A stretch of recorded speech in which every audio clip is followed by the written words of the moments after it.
Assalamu alaikum friends, it's me Miss Shamaila. Today I am going to give you the lecture number 2 from Introduction and Role of Science. We are going to talking about contribution of Muslim scientists. In our previous lecture we talked about science and described how science strives their work, obvious by observation of things and by performance of different experiments. So our Muslim scientists also did the work in the field of science, especially in chemistry. He did the complete change in the field of chemistry. Now we are going to talk about brief history of achievement of science. From the ancient time, Muslim scientists did the work, and now, alhamdulillah, they are doing too much work in the field of science.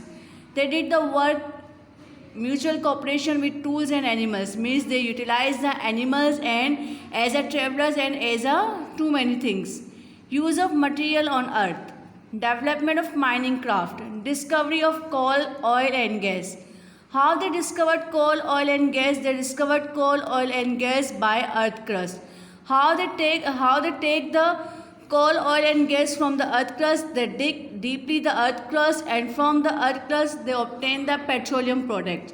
And when they did the fractional distillation of petroleum, then they discovered coal, oil and gas by different boiling points. They also use the force of moving water. Force of moving water means how they use the force of moving water. We know very well when the pressure of water is become too much high. So at that time they are having the ability to move anything. So that's why the reason they use the moving water as a source of energy, and they gain too many things from moving water. Use of steam. They also use a steam. How they use a steam? We know very well that when we increase the temperature of water, so that water molecule convert into steam, convert into gas or convert into steam. So they also use a steam, and they form the steel engine and steam engine and too many things. Internal combustion engine. They made internal combustion engine. Use of electricity. Now we are all having the electricity. How they got the electricity? They got the electricity from the water, from the turbine engine. How they put the turbine engine? The water where the pressure of water is too much high. At that point they put the turbine. When pressure of water turn the turbine, so turbine start to move.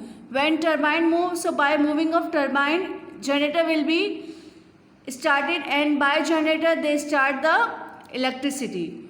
They also discover the batteries, development of electrical motors and generators, and by electrical motors and generators our life has become easy. Atomic energy. We are using atomic energy now, but they discovered from the starting time from the Muslim scientists. How they get the energy from the atom? We know very well there is an atom which is uranium. Uranium is the atomic power. When we put the uranium in the nuclear power stations or in the nuclear reactor, and when we burst the one molecule of uranium, so that uranium increase the energy, and they produce too much energy. The amount of energy become too much high, and if we use the energy of uranium, so we can use the ship which can move all around the world thrice a time. We are using the solar energy. We know very well that now we are using the solar plates. How solar plates do the working? Solar plates have the batteries, and they get the energy from the sun. In this way we are using the solar energy, and solar energy are able to make the electricity. Now we are going to talk about branches of science.